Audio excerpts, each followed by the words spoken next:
Bon, on parle de quoi aujourd'hui? Tu m'as pas dit qu'on voulait faire un truc sur le bien public? Ah ouais, un petit tas critique sur le bien public, sur le journal local, c'est vrai. Bon bah c'est parti. Bah déjà gros, c'est quoi le bien public? Ah, si vous êtes de Côte d'Or, vous connaissez forcément le BP. Il est partout en fait, hein, devant les bureaux de tabac, chez le coiffeur, dans les PMU, dans les grecs, dans les boulangeries. Et le patin et couffin, et allez. Ouais, attends, c'est le journal de droite ça, non? Ouais, on pourrait dire ça, ce serait un peu simplifier les choses, tu sais qu'il y a des nuances à droite aussi, et il y a surtout maintenant un actionnaire un peu particulier. Ok, je vois. Et du coup, quand tu parles du bien public... De quoi tu parles? Le journal en lui-même, des journalistes, tu parles plutôt des événements, style le marathon ou la Color Run qui est sponsor par le Crédit Mutuel? Ouais, t'as raison, c'est complexe, il y a plein de trucs différents qui ont pas grand chose à voir les uns avec les autres. Il y a surtout des hommes et des femmes qui travaillent et qui composent du coup avec les spécificités de leur milieu professionnel. En sociologie, on appelle ça un champ social. Je suis pas du Bourdieu, parce que si c'était Bourdieu, j'en parlerais pas, je déteste Bourdieu. J'ai le droit de détester les gauchistes. Un champ? Quoi? À l'hôpital Velpo? Ouais, un champ social, donc il y a le champ politique, le champ policier, le champ universitaire, et du coup, le champ médiatique. Ok, je vois. Du coup, ça s'appelle le bien public. Donc c'est public. C'est à l'État du coup. Et bah pas du tout. C'est un média citoyen qui appartient aux gens, alors c'est un genre de Mediapart local. Mais pas du tout. Bon, faut éclairer tout ça, ça tombe bien, on a une petite punchline, on va essayer de questionner les intérêts privés du bien public. Une punchline, dans leur gueule, ils perdent leur centre de gravité.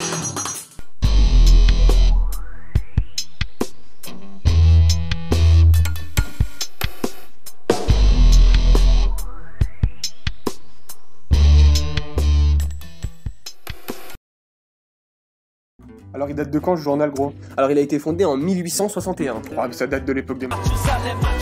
Et ouais, et à la base il a une ligne conservatrice catholique, donc assez proche de l'église, et après la guerre il est concurrencé par Les Dépêches, un autre quotidien qui est plutôt hostile à l'église, et qui venait lui-même de la Bourgogne républicaine, autre journal géré par des syndicalistes et par des travailleurs. D'accord, et ensuite? Le journal avait une ligne assez proche de celle du chanoine Kir, tu sais c'est l'ancien homme d'église et homme politique, l'ancien maire de Dijon, jusqu'en 1968, donc de droite mais assez hostile aux gaullistes. Attends, Kir, comme le lac Kir, je crois que Philippe Berthaud, l'élu local, il s'y baigne un petit peu en pleine nuit aussi. Non, je crois que lui il fait que les piscines municipales. Et donc plus récemment ça dit quoi? Donc en 1992 on a une fusion entre Les Dépêches et le bien public, et du coup il n'y a plus qu'un seul journal et une situation de monopole sur l'actualité locale. Le monopole c'est normal ça? Disons que ça pose des questions effectivement, d'autant qu'en 1991 on a la Sauce Presse, le groupe de Robert Hersant qui devient actionnaire majoritaire. Robert qui? C'est qui lui? Robert Hersant c'est un ancien vichiste et propriétaire de médias, et donc c'est un genre d'opportuniste qui s'accorde aussi bien avec la droite, avec la gauche gouvernementale pour faire fructifier son business, et donc continuer. Il a réussi à échapper à certains problèmes parce qu'il avait des amis partout, notamment M. Mitterrand qui l'a bien aidé. Il était très copain avec Mitterrand, oui. Ok, donc en fait il y a un paquet de requins qui tournent autour des médias, non? Et ouais, c'est pas dire que les grandes fortunes tournent autour des médias, ça s'est juste extrêmement renforcé ces dernières années. Et donc en 2009, on a une banque qui prend possession du journal. Une banque, c'est qui? Alors officiellement c'est le groupe EBRA, Est Bourgogne-Rhône-Alpes. C'est un large groupe de presse qui détient 9 journaux sur la moitié est de la France. Et en fait on se rend compte que ça touche pas que cette zone-là, puisque l'ensemble de la PQR française est partagé entre grands groupes de presse privée. Donc t'es en train de me dire qu'il y a 9 quotidiens régionaux dans les mains d'un seul acteur? Exactement, un seul acteur qui en plus fait des immenses économies budgétaires pour assurer un retour à l'équilibre, je cite. Et du coup c'est quelle banque derrière tout ça? C'est le Crédit Mutuel. Donc quelque part, on a des outils sur le terrain, on a des correspondants locaux qui ne peuvent plus aujourd'hui, on va dire, communiquer l'information locale qu'on avait il y a quelques années en arrière. Aujourd'hui, si le Crédit Mutuel voulait, on va dire, développer, on va dire, la presse, c'était en développant l'extra-local, parce que le lecteur se retrouve en achetant un journal qui donne de l'information près de chez lui. Voilà. On sait qu'il y aura une phase 2, c'est évident, ne serait-ce que parce que les chiffres parlent. À coup sûr, des économies vont encore être cherchées. Sur quoi?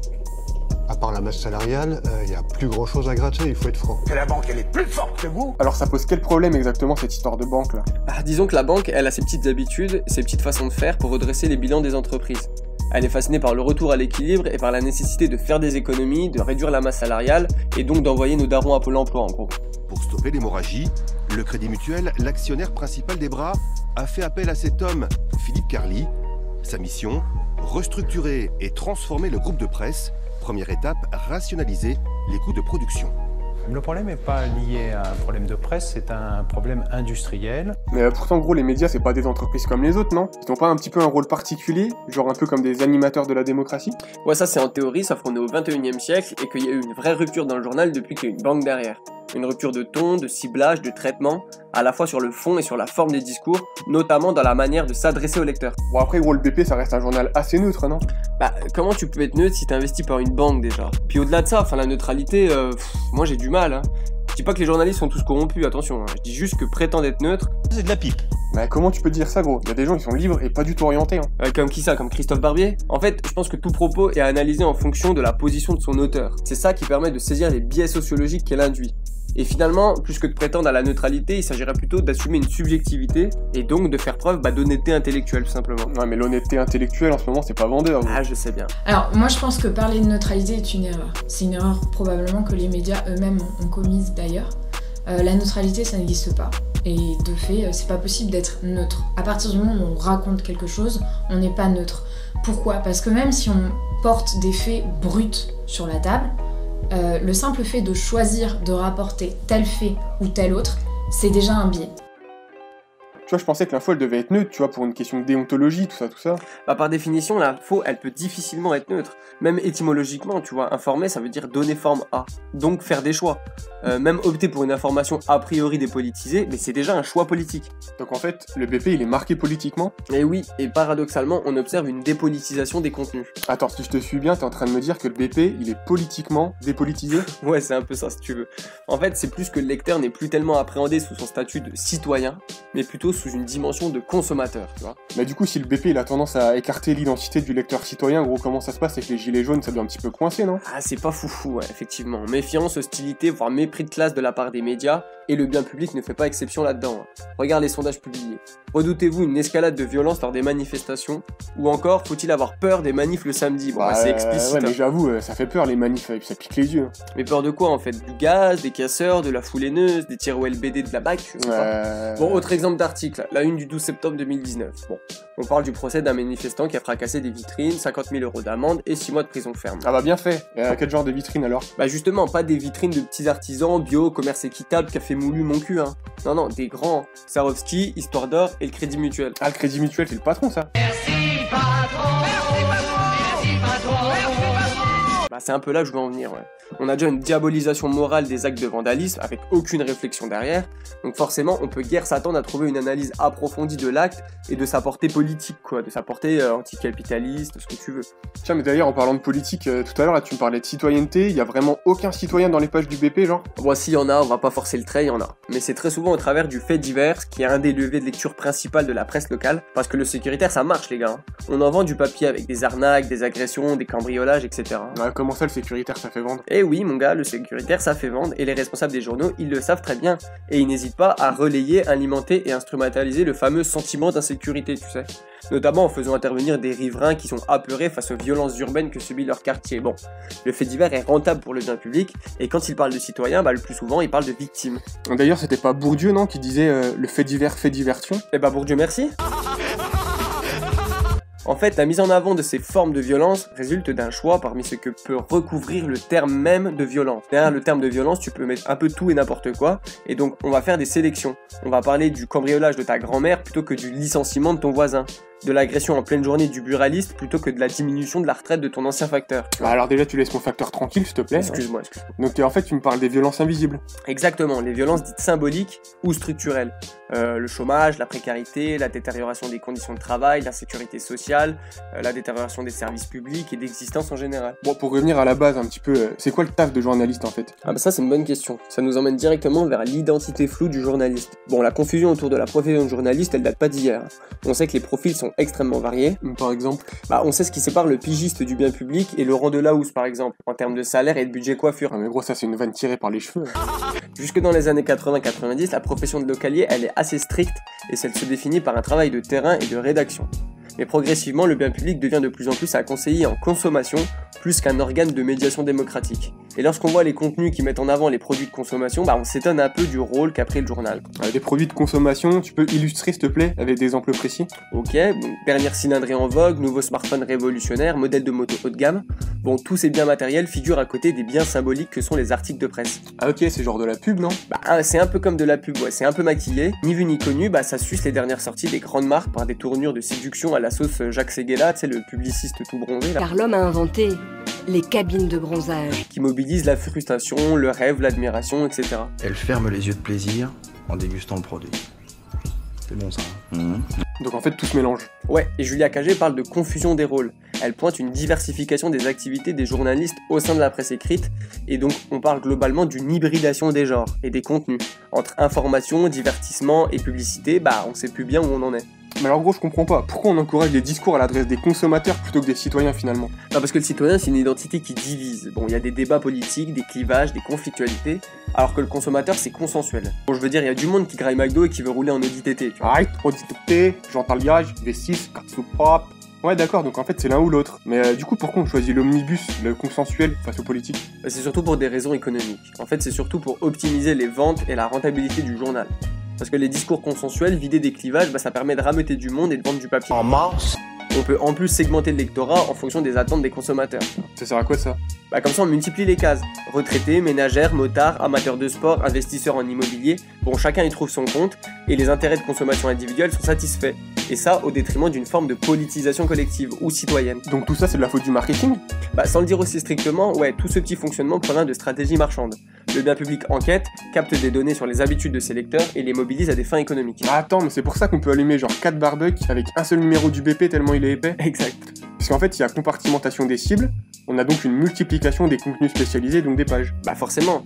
À titre d'exemple, en 68, tu vois, le journal proposait qu'une vingtaine de pages dans sa formule. Bon, aujourd'hui, on produit quotidiennement une 60aine de pages parce que, bah, y a v'là les rubriques. Sachant que le bien public tire ses numéros à 40 000 exemplaires tous les jours et qu'un arbre équivaut à 8500 feuilles, ça veut dire qu'un unique numéro nécessite l'abattage de 320 arbres. C'est bon, le compte il est bon. Pour l'intérêt premier du bien public, c'est sa survie. Hein. Sur le long terme, la presse locale perd des lecteurs parce que le papier, bah, ça sent le sapin. L'argent étant le nerf de la guerre, sa politique économique, elle est fondamentale. Tu veux nous parler de la pub là? Ouais, entre autres. Parce qu'à 1,10€ le numéro, bah, il faut d'autres revenus pour faire tourner la machine. Et la pub en est un. Du coup, en ayant la capacité de se retirer du journal, les annonceurs disposent pratiquement d'un pouvoir de vie ou de mort sur le bien public. Tu veux dire qu'il y aura une dépendance vis-à-vis de la pub? Exactement.